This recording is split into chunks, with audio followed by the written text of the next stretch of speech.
Lawrence Stone got up every morning at 5:30, as he had done for the past 22 years. At 48, he looked younger than his age. Fit physique, graying temples, steady gaze of gray eyes. His house on Maple Street was a model of order. Neatly trimmed lawn, a white picket fence, an American flag at the entrance. His neighbors knew him as a man of his word, who was never late for work and always greeted them first. The drive from his house to the county jail took 15 minutes. Lawrence preferred to drive slowly, using the time to reflect on the day ahead. Familiar sights floated past the window of his pickup truck. Bill Harris's gas station, where he bought coffee on Saturdays. Kate's school, a small park with a playground where he taught his daughter to ride a bike. Kenosha was a typical Wyoming town, a population of just over 8,000, where everyone knew each other and major incidents were rare. The jail was located on the outskirts of town, a gray 3-story building built in the 1970s. Designed to hold 200 inmates, it was rarely filled to capacity. Most of the inmates were serving time for minor offenses: theft, fighting, drunk driving. Serious criminals were sent to maximum security prisons in Rawlins or Torrington. "Good morning, Mr. Stone," Debbie Fisher, the administration secretary, greeted him. The 50-year-old woman had worked here longer than Lawrence himself and knew the prison like the back of her hand. "Good morning, Debbie. What's going on today?" The night was quiet. Johnson from Block C complained of stomach pains. Dr. Riley examined him. Nothing serious. And the inspector from Cheyenne is coming on Thursday for a routine inspection. Lawrence nodded and headed for his office on the second floor. A large window overlooked the courtyard, where the inmates spent time in the fresh air. He could see the guards leading a group to breakfast and the janitor sweeping the paths. Every movement was practiced to perfection. Lawrence Stone's philosophy was simple. Prison should not only punish, but also reform. He had introduced several educational programs: high school courses, vocational training, group therapy for drug addicts. Not everyone in the state administration shared his views. Some considered this approach too lenient. "Lawrence, you're turning the prison into a summer camp," Sheriff Tommy McCarthy, an old friend from his police academy days, often joked. "Tommy, if we don't help them change here, they'll come back," Lawrence replied. 70% recidivism rate in the country. Here in Kenosha, it's 40%. The numbers speak for themselves. And it was true. The recidivism rate in the county was significantly lower than the state average. Lawrence was proud of this achievement, but he didn't brag about it. For him, every successfully rehabilitated inmate was a personal victory. At 10 in the morning, he made his rounds of the blocks. It was a mandatory procedure. The warden had to see what was going on in his institution. First was the minimum security block, where inmates convicted of non-violent crimes were held. Most of them worked in the prison laundry or kitchen. "How's it going, Ralph?" he asked an elderly man who was mopping the floor in the hallway. Ralph Simmons was serving time for tax fraud. Before his arrest, he had been an accountant at a local firm. "Fine, Mr. Stone. I'll be released soon, in 2 months. I've already found a job. My former partner has agreed to take me on." "Glad to hear it. Remember what we talked about regarding honesty?" "Yes, sir. No more foolishness." The medium security block was noisier. It housed those who had committed serious crimes but were not considered highly dangerous. Lawrence stopped at cell number 237. "Jenkins, how are your classes going?" Miles Jenkins looked up from his book. The 26-year-old man had an athletic build and intelligent dark eyes. He was serving a 5-year sentence for drug trafficking. He had been caught with 2 kilograms of cocaine in the trunk of his car. Before his arrest, Miles worked on an oil rig and supported his sick mother. "Great, sir. I finished a welding course last week. The instructor said I have a talent for it." "Good. How are the Narcotics Anonymous meetings going?" Miles hesitated for a second. "I go regularly. It helps me understand some things."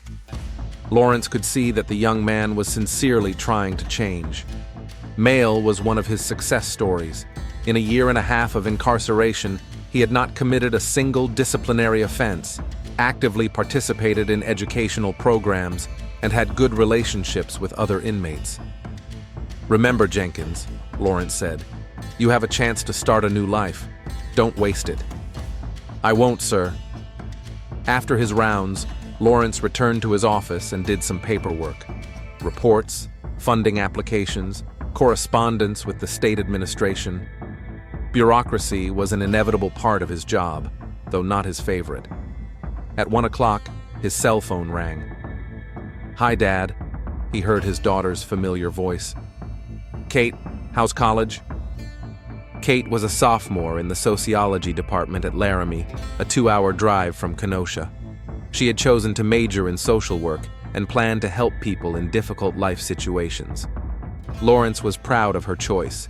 The apple doesn't fall far from the tree. "Everything's great. Listen, I have some news. Remember I told you about the volunteer program? I got accepted."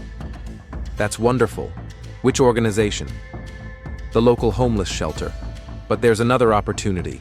They're looking for volunteers to work with prisoners, educational programs, rehabilitation assistance."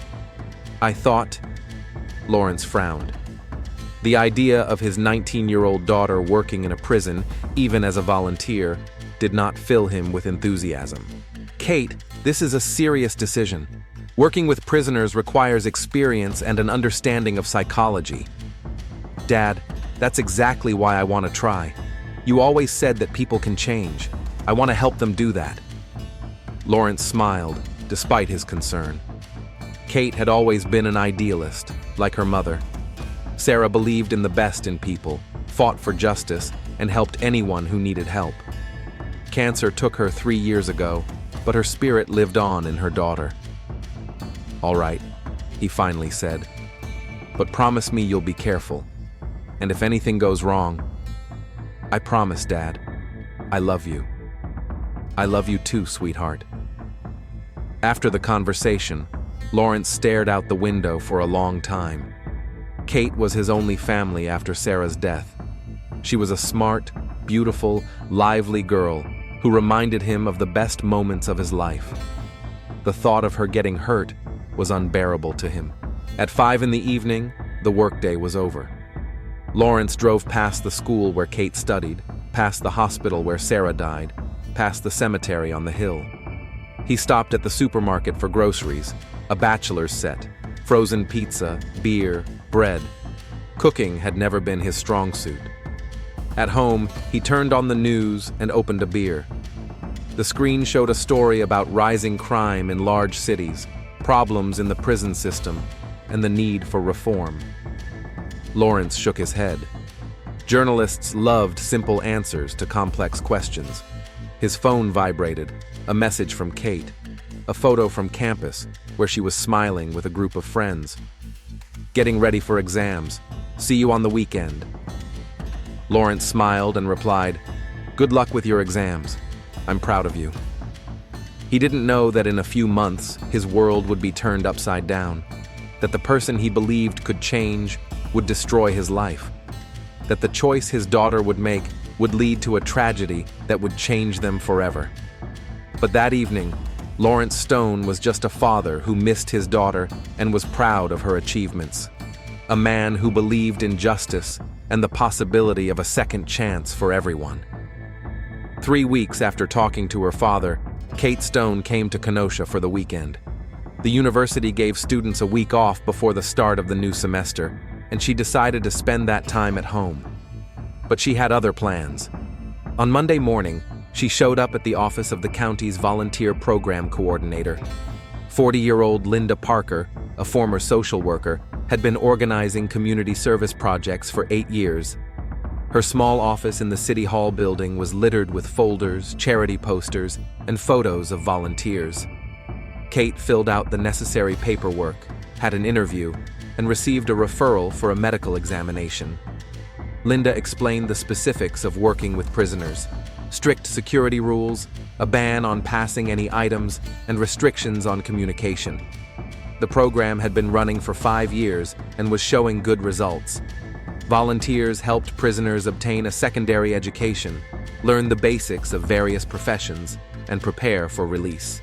The most important rule, Linda emphasized, is to maintain a professional distance. These people know how to win you over, and young volunteers sometimes forget where they are.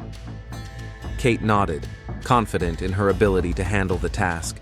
She had studied psychology, read about working with difficult teenagers, and considered herself sufficiently prepared. Her first day in prison was a revelation. Although she had grown up in the home of the prison warden, she had never seen the inside. Metal detectors, massive doors, the sound of keys, the clanking of locks, all of this created an atmosphere that was impossible to experience from the outside. Officer James Wilson, a veteran of the prison service with 20 years of experience, led her to the training classroom in the medium security block. The room was simple: 10 desks, a blackboard, posters with motivational slogans. Here, prisoners studied basic mathematics and prepared for their high school diploma exams. "Miss Stone will be helping you prepare for the tests," Wilson announced to the group of 8 men of various ages. "Treat her with respect." Kate looked around. Most of the inmates looked ordinary, the kind of people she might meet on the street, in a store, or in a cafe. This shattered the stereotypes about the appearance of criminals that she had unconsciously carried within herself. Miles Jenkins sat in the back row. He was focused on his textbook and didn't look up when Kate entered the classroom. Only when she began explaining algebraic equations did he pay attention to her. His gaze was attentive, interested, devoid of the hidden aggression she had expected to see.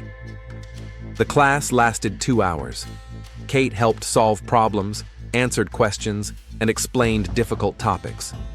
She noticed that Miles learned the material faster than the others, asked thoughtful questions, and helped his classmates who were falling behind. When the time was up, he came over to her desk. "Thanks for the lesson," he said quietly. "It's been a long time since I've heard such a clear explanation." Kate smiled. "Are you planning to take the high school equivalency exam?" "Yes. I want to go to college after I'm released. Study engineering." There was a sincerity in his voice that surprised her. She had expected cynicism, indifference, attempts to impress. Instead, she heard the seriousness of a man who was genuinely planning for the future. The next few weeks established a certain rhythm. Kate came to the prison 3 times a week: Monday, Wednesday, Friday. She worked with different groups, helping with exam preparation, assisting with vocational training courses, participating in an adult literacy program. Miles regularly attended her classes. Gradually, they began to talk after class. He talked about his plans, his regrets about past mistakes, his desire to help his mother, who was raising his younger sister alone. Kate shared her dreams of social work, her desire to help people find the right path in life. These conversations took place in the presence of officers, within the established rules. But gradually, they became more personal, more candid. Miles had natural charm and the ability to listen. He was interested in Kate's opinion, asked questions about her life, and carefully remembered the details of their conversations. Kate began to notice that she was looking forward to her days at the prison. She started paying more attention to her appearance, choosing her clothes more carefully. The official rules required a conservative style: no exposed skin, no bright colors, minimal jewelry. But within these restrictions, she found ways to look attractive. The turning point came a month after she started working. During a break between classes, Miles asked her to help him write a letter to a college. They sat in an empty classroom, Officer Wilson standing at the door, glancing periodically down the hallway. "I don't know how to express my thoughts properly on paper," Miles confessed. "I didn't do well in school. I didn't have enough time. I had to work, help out at home." Kate leaned closer to read his draft. Their shoulders almost touched. She smelled the faint scent of prison soap, felt the warmth of his body, heard his steady breathing. Suddenly, she was overcome by a feeling of embarrassment that she couldn't explain. "This needs to be reworded," she said, pointing to a paragraph. "Less emotional, more factual." Their fingers accidentally touched when they reached for the pen at the same time. Miles didn't pull his hand away right away. They looked at each other for a few seconds, and Kate felt something change between them. "Time," Officer Wilson announced. The spell was broken. Mile quickly gathered his papers, thanked her for her help, and left, accompanied by a guard. Kate remained in the classroom, trying to understand what had just happened. In the days that followed, she found herself thinking about Mile. She remembered his voice, his manner of speaking, his way of concentrating on tasks. She told herself that it was professional interest, a desire to help a person get on the right track. But somewhere deep down, she understood that her feelings were becoming more complicated. Mile had changed too. He became more attentive to her mood, remembered small details of their conversations, and was interested in her opinion on issues far removed from education. When Kate mentioned her favorite movie, the following week, he mentioned that he had also seen it and would like to discuss it. When she mentioned problems with her car, he gave her practical advice on how to repair it. Their communication became more intense. After official classes, they found reasons for short conversations. Mile asked for extra help with his assignments, and Kate offered additional study materials. The officers did not see anything suspicious in this. Many prisoners actively communicated with volunteers. The turning point came in mid-November. Kate brought Mile a book on engineering that she found in the university library. The transfer of books was permitted, but required paperwork through the administration. Kate decided to speed up the process. "I'll ask my father to add the book to the list of permitted items," she told Male after class. "Don't bother," he replied quickly. "I don't want to cause you any trouble." "No trouble. He'll understand." Male shook his head. "It's better not to mix family and work relationships. And if you really need the book, there are other ways." He explained that volunteers sometimes leave materials in the prison library. Books, articles, textbooks. If she left the book there, he could pick it up later. Kate agreed without thinking about the consequences. She left the book in the prison library after class on Wednesday. On Friday, Male reported that he had received it and had already begun to study it. Thus began their secret correspondence. Male tucked notes between the pages of books he returned to the library. Kate found them and responded in the same way. At first, the notes were about school, plans for the future, and discussions of what they had read. Gradually, they became more personal. Male wrote about his childhood in a trailer park on the outskirts of town, about how he started working early to help his family, about his father's death when he was 14, about the foolish decisions that led him to prison, about his fear that his mother would not live to see his release. She had been diagnosed with diabetes and did not have enough money for treatment. Kate responded with stories about her own life, about the loss of her mother, about the difficulties of growing up in the home of a man whose work involved criminals, about the pressure to be the perfect daughter of the perfect prison warden, about her dreams of helping people and her fear of not living up to expectations. Their correspondence continued for a month. During this time, Kate became more and more emotionally involved with Milo. She began to see him not as a prisoner, but as a man who had made a mistake and sincerely wanted to make amends. His attention flattered her, his interest in her life seemed genuine, and his plans for the future seemed realistic. Lawrence began to notice changes in his daughter's behavior. Kate became more distracted during their phone conversations.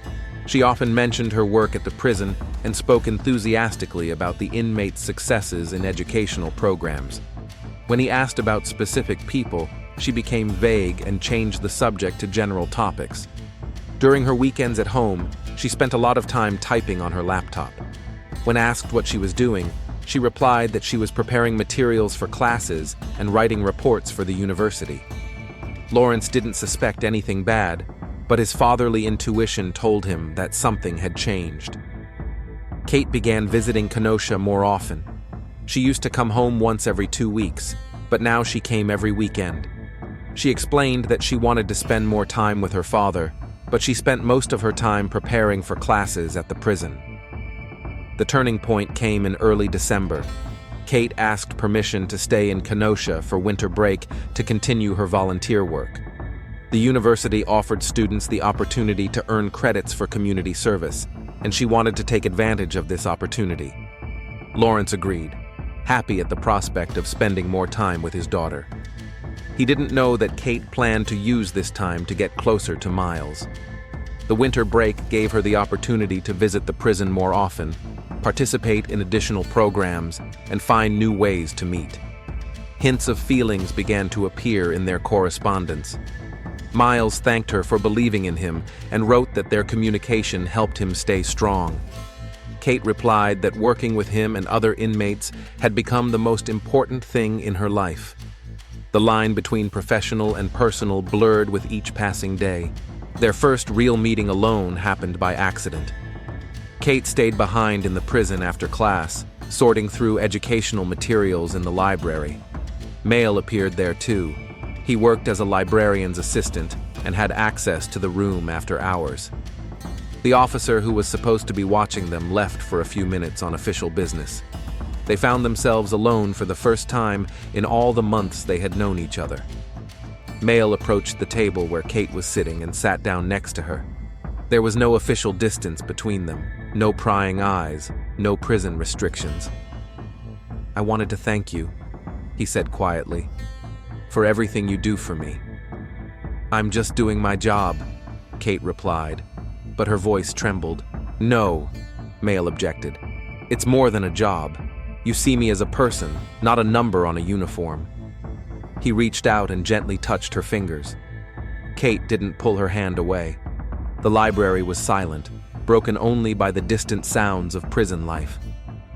"I have to go," she whispered, but she didn't move. "I know," Miles replied, "but let me say one more thing.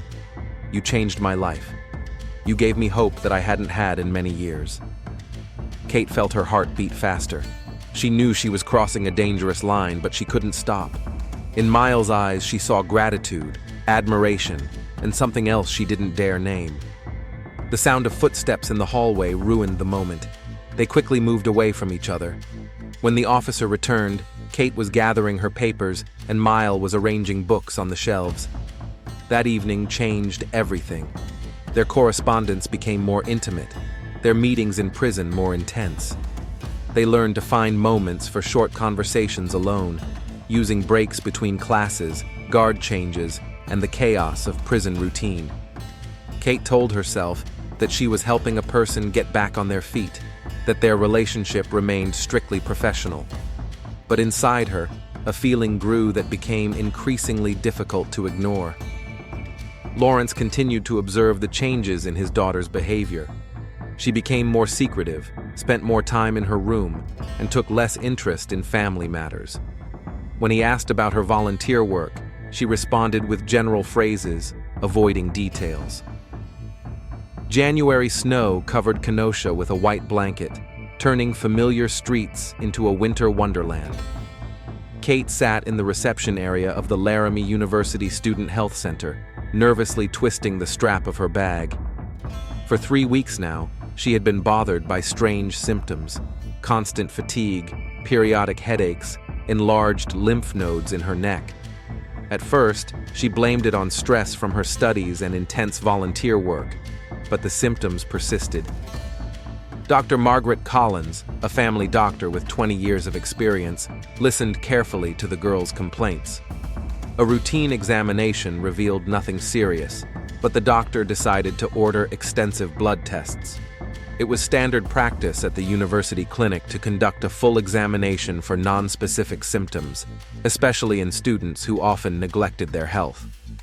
"The results will be ready in 3 days," Dr. Collins said. "Most likely, it's a common viral infection or fatigue, but it's better to rule out more serious causes." Kate agreed and went home to Kenosha for the weekend. She didn't think much of the tests. At 19, serious illnesses seemed distant and unlikely. She was more concerned about her upcoming meeting with Milo on Monday. Their relationship continued to deepen, despite all the obstacles and risks. On Saturday evening, Lawrence noticed that his daughter looked tired and pale. At dinner, he asked her how she was feeling. "I'm fine, Dad. Just a lot of studying and work at the prison. Exams are coming up soon." Lawrence did not press the issue, but his fatherly concern remained. Kate was his only close relative, and any change in her condition caused him anxiety. Monday began as usual. Kate arrived at the prison at 9 in the morning to conduct exam preparation classes. Mile, as always, was among the most active participants. Their eyes met more often than they should have, and accidental touches when passing study materials lasted longer than necessary. After the official classes, they met again in the library. These meetings became regular. Kate stayed behind to sort through materials, and Mile came under the pretext of working with books. The guards got used to this routine and saw nothing suspicious in it. "How was your weekend?" Male asked, sitting down next to her at a long wooden table. "Good. I rested at home. How about you?" "I read the book you recommended. It's about engineering solutions in bridge construction. Very interesting." They spoke quietly, aware that every word could be overheard. But there was an intimacy in their voices that went far beyond the relationship between a volunteer and a prisoner. Mile cautiously reached out and touched her wrist. "Kate, I think about you every day, about what will happen when I get out of here." The girl felt her heart beat faster. "Mile, we can't—" "I know," he interrupted her, "but that doesn't mean I can't hope." On Wednesday morning, Kate's phone rang. It was Dr. Collins from the clinic. "Kate, I need you to come in to discuss your test results. Today, if possible." Something in the doctor's voice made the girl wary. "Is it something serious?" "Come in, and we'll discuss everything." An hour later, Kate was sitting in the same office, but the atmosphere was completely different. Dr. Collins looked serious and focused, with a folder containing the test results in front of her. "Kate, HIV antibodies have been found in your blood. This means you are infected with the human immunodeficiency virus." The doctor's words hit the girl like a physical blow. The world around her seemed to freeze, sounds became muffled, and reality became unreal. "That's impossible," she whispered. "There must be a mistake." "We ran a second test to confirm. Unfortunately, the result is positive, but it's important to understand that this is not a death sentence. Modern treatments allow people with HIV to live full lives." Dr. Collins patiently explained the characteristics of the disease, treatment options, and the need for regular monitoring. But Kate only heard fragments of the phrases. One question kept spinning around in her head. How could this have happened? She had only had a few sexual partners and had always considered herself cautious. Her last relationship had ended 6 months ago, before she started volunteering. Then there was only her intimacy with Milo, which had happened a month ago during their secret meeting in the prison library. Suddenly, everything became clear. Mill had never told her about his HIV status. This information was confidential in the prison medical records, and volunteers did not have access to it. But now, knowing her diagnosis, she understood the source of the infection. The next few days passed in a blur. Kate returned to Kenosha, citing poor health. She couldn't concentrate on her studies, slept poorly, and constantly replayed what had happened in her head. She needed to talk to Mill, but she didn't know how to do it. Lawrence noticed drastic changes in his daughter's condition. Kate became quiet, distracted, and often cried when she thought he wasn't looking. When he asked her why she was so depressed, she replied that she was tired of studying and needed a break. On Friday, Kate finally went to the prison. She couldn't put off talking to Milo any longer. During class, she struggled to control her emotions, mechanically explaining the material and answering questions. Milo noticed her state and tried several times to get her attention, but she avoided his gaze. After class, they met in the library. Kate sat across from him, not next to him as usual. Her hands trembled as she tried to find the right words. "Mile, I need to tell you something," she began, trying to keep her voice steady. "What's wrong? You look upset." "I tested positive for HIV." Mile's expression changed instantly. Surprise gave way to understanding, then something like guilt. "Kate, did you know?" she interrupted. "Did you know your status?" Mile lowered his head. "Yes. I found out 3 years ago before I was arrested.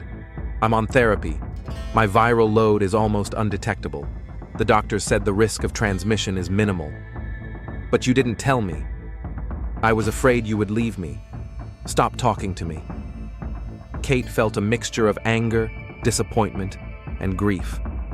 The man she trusted, whom she considered honest and sincere, had hidden information from her that could change her life. "I need time to think," she said, getting up from the table. "Kate, please don't leave like this. We can talk about it."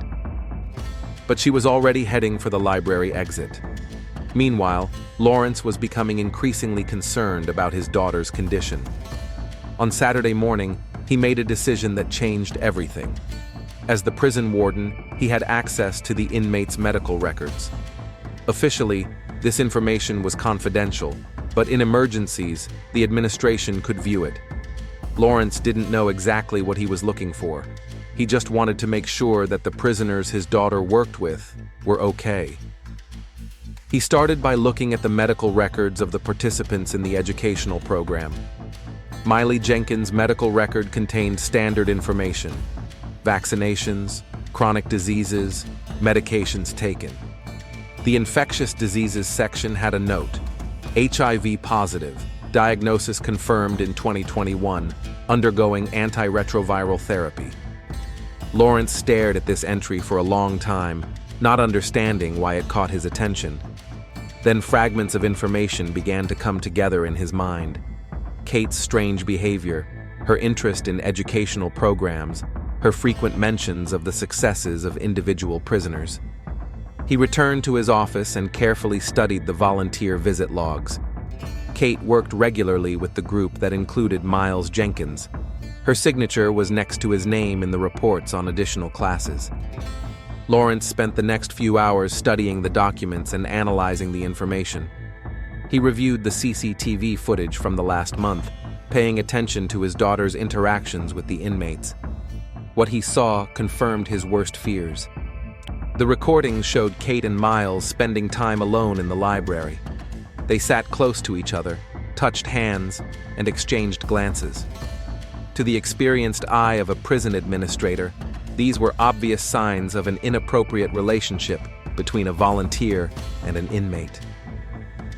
On Sunday evening, Lawrence sat in his office, pondering the discovery. In front of him lay medical records, video printouts, and visit logs.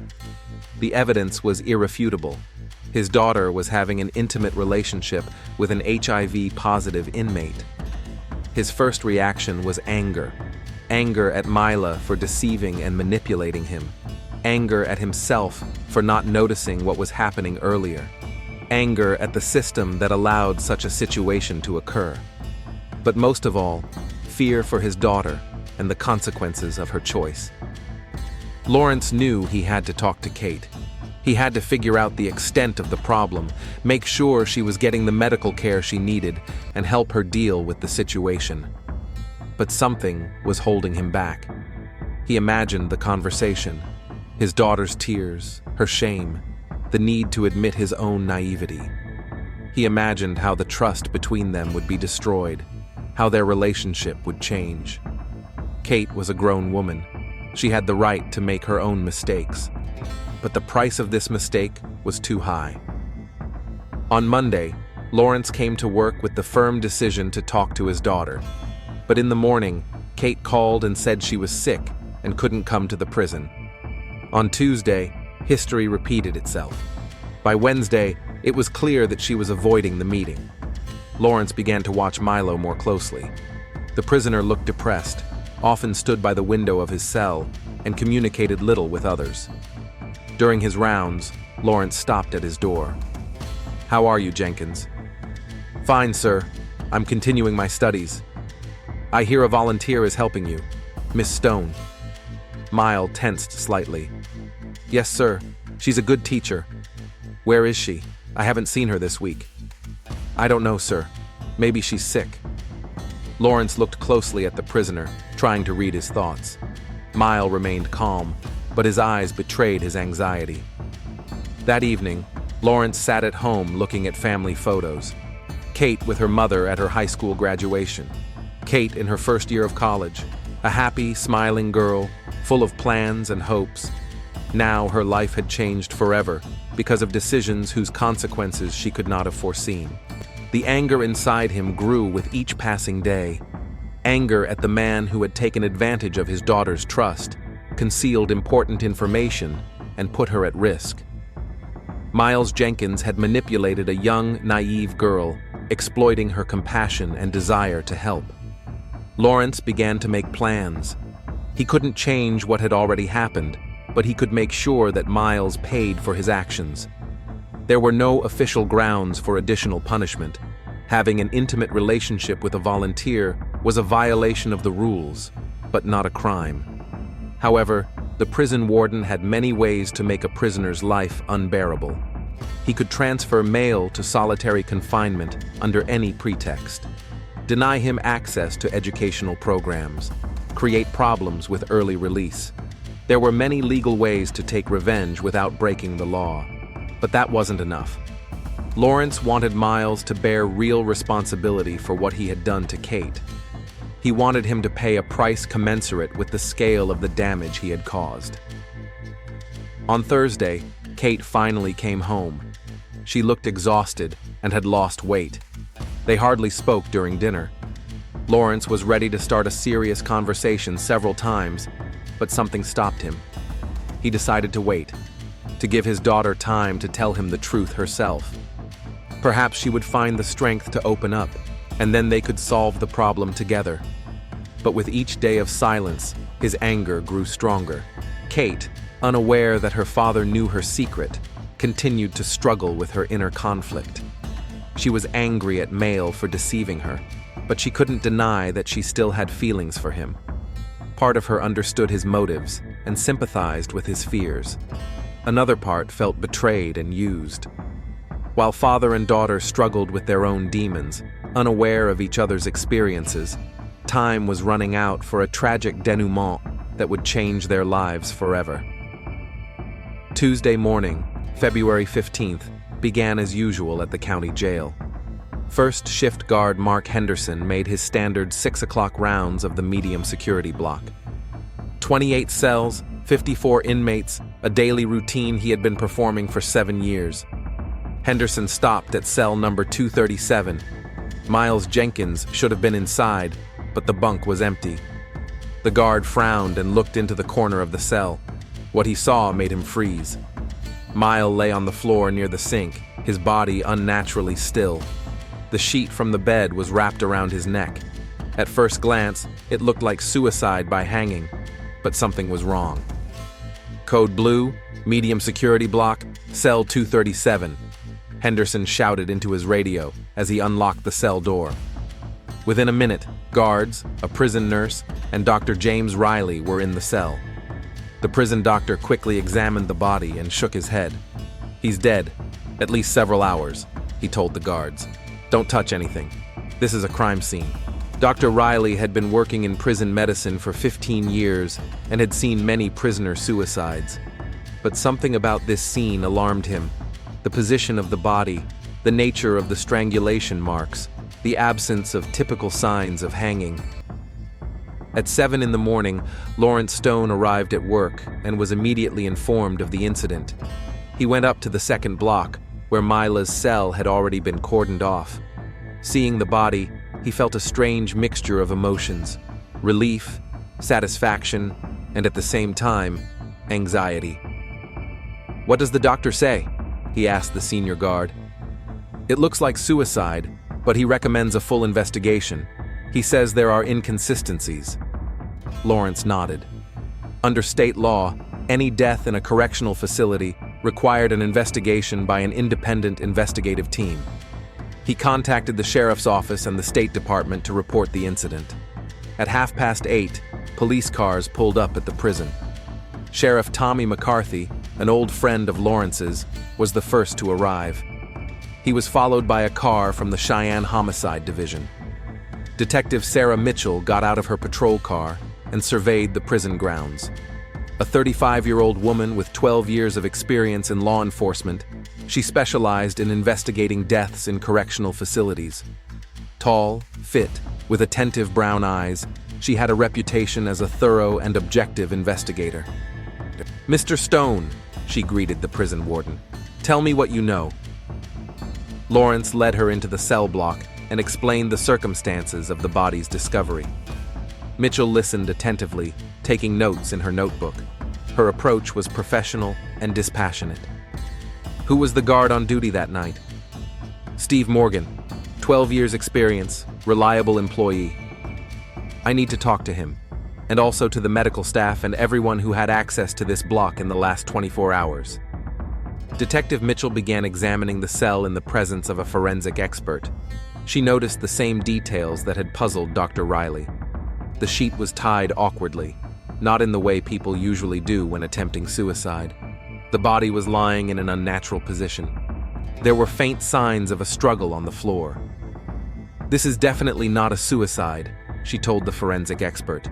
"Someone tried to stage a hanging here." While the investigators worked in the cell, Mitchell began questioning the prison staff. Steve Morgan, the guard on night duty, looked nervous and confused. "The night was quiet," he said. "I made my rounds every 2 hours as required. Everything was normal in cell 237. Jenkins was asleep." "When was the last check?" "At 4 in the morning. He was lying on his bunk, breathing normally." "Who else had access to the block at night?" Morgan thought for a moment. "Only the administration has keys, and medical staff in emergencies." Mitchell wrote down every detail. The time frame was narrowing. Death occurred between 4 a.m. and 6 a.m. when the body was discovered. Dr. Riley provided a preliminary conclusion about the cause of death. "Death was due to asphyxiation," he reported. "But the nature of the injuries is not consistent with hanging. Rather, the victim was strangled with hands and then staged to look like suicide." This information changed the nature of the investigation. Now it was a case of murder committed in one of the most secure places in the county. Mitchell requested a list of everyone who was in the prison on the night of the murder. Night shift staff, security guards on duty, medical staff, administration. The list was short, only 12 people. "I need the surveillance camera footage from the last 24 hours, she told Lawrence. "Of course. Although there are no cameras in the cells themselves, that would be a violation of the inmates' privacy, but the corridors and entrances are recorded." It took several hours to review the recordings. Mitchell saw guards making their rounds, staff occasionally passing through the corridors. But there was one strange spot. The camera in the medium security block corridor had not been working between 3:30 and 4:45 in the morning. "Technical malfunction," Lawrence explained. "It happens sometimes. Old equipment." The detective noted this circumstance as suspicious, too convenient a coincidence for the killer. By noon, news of the prisoner's death had spread throughout the city. In small Kenosha, such events quickly became public knowledge. Kate learned about it from a neighbor who called her at the university. "Is your father all right?" asked Mrs. Davis, an elderly woman who lived across the street from their house. "I heard someone died in prison." Kate felt uneasy. "What exactly happened?" "I don't know the details. They say one of the inmates committed suicide. The police are here." The girl immediately called her father, but his phone was unavailable, so she got in her car and drove to Kenosha. The road from the university to her hometown had never seemed so long. A small crowd of curious onlookers had gathered near the prison. Police cars, yellow barrier tape, journalists from the local newspaper. Kate parked a short distance away and tried to call her father again. Finally, Lawrence answered the call. "Kate, what's going on?" "Dad, I heard that someone died in prison. Are you okay?" "Yes, everything's fine. It's a work thing. An investigation is underway." "Who was it?" Lawrence paused. "One of the prisoners, Miles Jenkins." Kate felt the world around her come to a standstill. The phone fell from her hands. Miles was dead. The man she loved and hated at the same time, whom she couldn't forgive and couldn't give up on, no longer existed. She sat in the car, unable to move or think. Passers-by looked at her with curiosity, but she didn't notice them. Only one voice echoed in her head. Mile is dead. Mile is dead. Half an hour later, Kate managed to pull herself together and drove home. Lawrence had not yet returned from work. The investigation was ongoing. She locked herself in her room and cried openly for the first time in weeks. Her tears were contradictory. Grief for a man who meant more to her than she was willing to admit. Relief that the agonizing dilemma of their relationship had resolved itself. Guilt for feeling relief. Fear that her secret might now be revealed. In the evening, Lawrence returned home tired and exhausted. It had been a difficult day, questioning by detectives, answering questions from journalists, coordinating with state officials. He found Kate in the living room, sitting with her eyes red from crying. "How was your day?" she asked, trying to appear calm. "Difficult. The investigation is just beginning." "What happened to that prisoner?" "Jenkins." Lawrence looked closely at his daughter. At first, they thought it was suicide, but the detective believes it was murder. Kate turned pale. "Murder? Who could have killed him?" "It's unclear at this point. Detective Mitchell is leading the investigation. She's interviewing everyone who had access to the block." "What if the killer is among the staff?" "That possibility is being considered." Kate couldn't bear to talk about it anymore. She excused herself, saying she was tired, and went to her room. Lawrence remained alone in the living room, reflecting on the day's events. Meanwhile, Detective Mitchell continued to gather evidence. By evening, she had pieced together an initial picture of the crime. Miles Jenkins was killed between 4 and 5 a.m. on Tuesday. The killer had access to the prison and knew the guards' patrol schedule. The CCTV camera had been deliberately disabled to conceal the killer's movements. The list of suspects included all night shift staff and the administration who had keys to the blocks. The detective planned to conduct detailed interviews with each of them the next day. She also requested information about Miles Jenkins himself, his personal file, contacts with the outside world, possible conflicts with other inmates or staff. So far, he looked like a model prisoner with no apparent enemies. But Mitchell knew that in a prison environment, motives for murder could be deeply hidden. Debts, information, personal conflicts, revenge. Any of these could have been a reason for murder. No one slept peacefully at the Stones' house that night. Kate lay awake, remembering her last conversation with Miles, their argument over his hidden diagnosis. Now she would never have the chance to forgive him or get answers to the questions that tormented her. Lawrence couldn't sleep either. He thought about the investigation, about Detective Mitchell, about how thoroughly she would dig. So far, everything was going according to plan, but he knew that the hardest part was just beginning. On Wednesday morning, the investigation entered its active phase. Detective Mitchell called in every employee who had been in the prison on the night of the murder for questioning. She was methodical and persistent, looking for inconsistencies in testimony, checking alibis, analyzing motives. The murder of Mila Jenkins was the most serious crime in Kenosha in the last 10 years. The detective understood that the eyes of the entire state were on her work.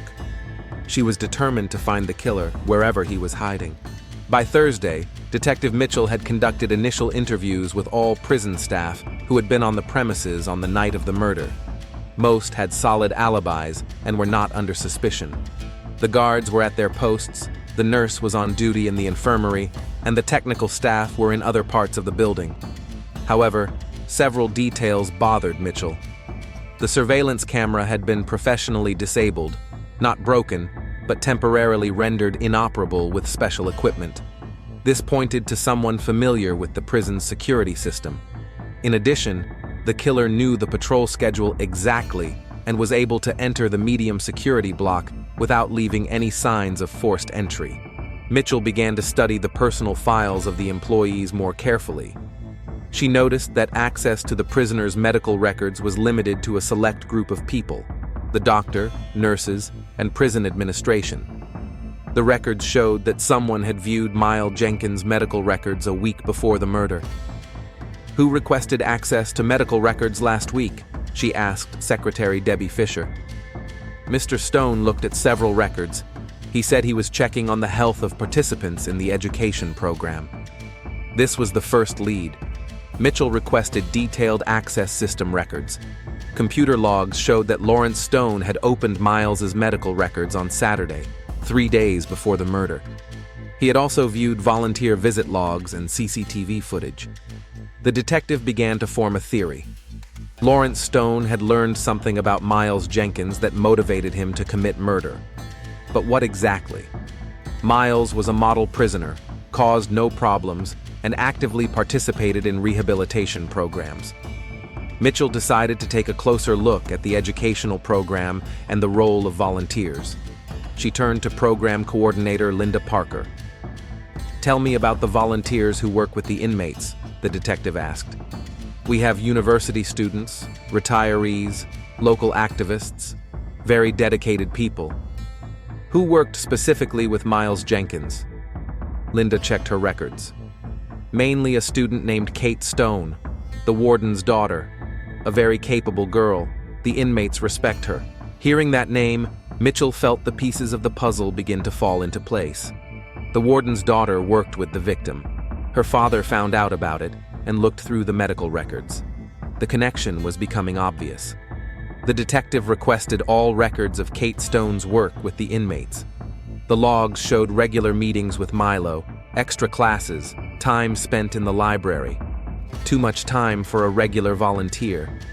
The next step was to analyze the video recordings from the last few months. Mitchell spent hours reviewing the recordings of Kate and Milo's interactions. Body language, closeness during conversations, intimate gestures. Everything pointed to a relationship that went beyond the professional. By Friday, the detective had a clear picture of the motive. Lawrence Stone had discovered an inappropriate relationship between his daughter and an inmate. Perhaps he had learned something else that enraged him. But she needed direct evidence of his presence in the block on the night of the murder. Mitchell reviewed the surveillance footage once more. Although the camera in the block had been turned off, other cameras had recorded movements in the corridors. At 4:20 a.m., she noticed a blurry figure in the administrative part of the building heading toward the prisoner blocks. The figure was too blurry to identify, but the height and build matched Lawrence Stone.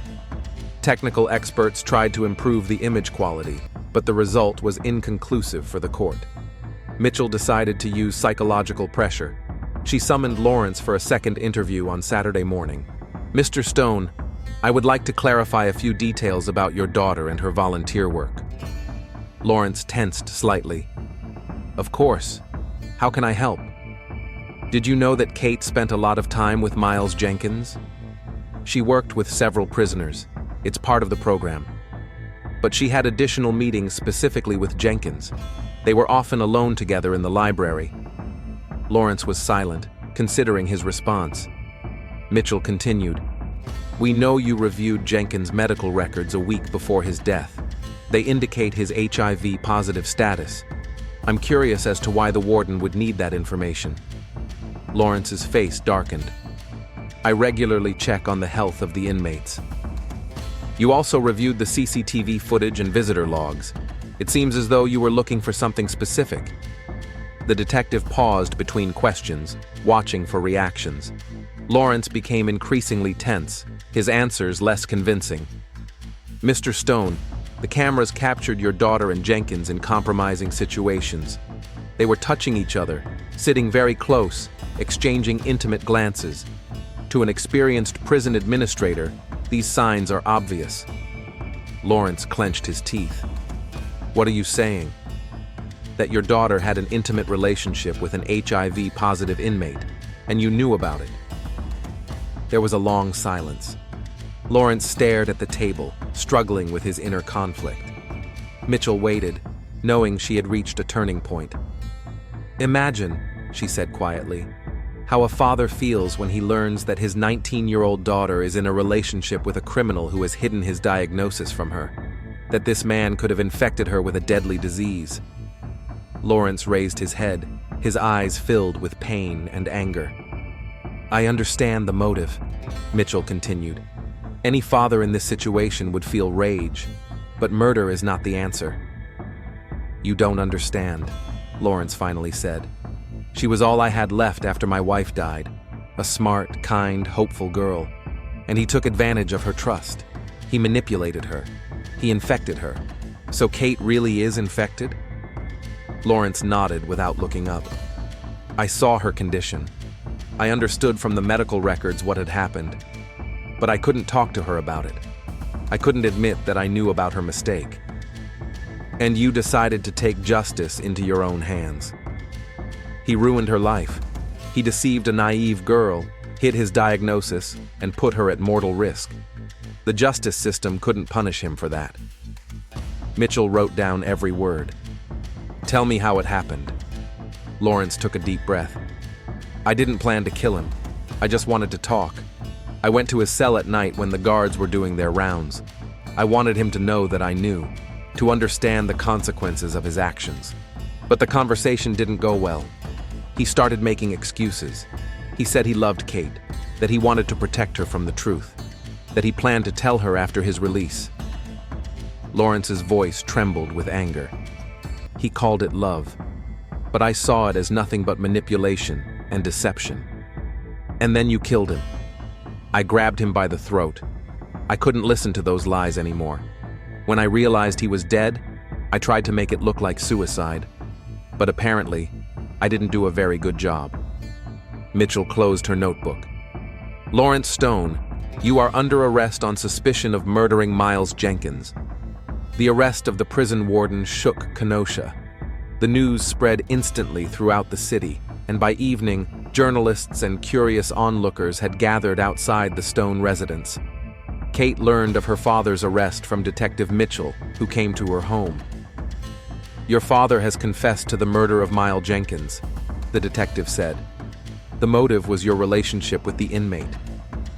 Kate felt her world collapse for the second time in a week. "He knew?" "He knew about your relationship with Jenkins. He knew about his HIV status, and that you were probably infected." The girl sank down onto the sofa, unable to comprehend the magnitude of what had happened. The father she had considered the embodiment of honesty and justice had become a murderer, and all because of her. "He killed Miles to protect me?" "He thought he was protecting you, although in reality, he was driven by revenge." Kate began to cry. Tears of grief, guilt, and disappointment mixed together in a single stream. She had lost the person she loved, despite everything. She had lost her father, who had been her rock her entire life, and she realized that she had unwittingly caused the tragedy. Detective Mitchell left her contact information and left. Kate was left alone in a house that no longer felt like home. The trial lasted 3 months. Lawrence Stone was found guilty of second-degree murder. The court took into account mitigating circumstances and the emotional state of the defendant. He was sentenced to 25 years in prison. Kate was unable to finish university. The stress and public pressure proved too much. She moved to another state, where she started a new life under a different name. Drug therapy helped control the HIV, but the psychological scars remained. Lawrence Stone, who had always believed in the possibility of redemption, became a prisoner himself. In letters to his daughter, he asked for forgiveness, but she was never able to respond. Some wounds are too deep to heal. The story of the Stone family serves as a reminder that there are no easy solutions in life, that trying to protect loved ones can lead to their destruction, and that the price of justice is sometimes too high for everyone involved.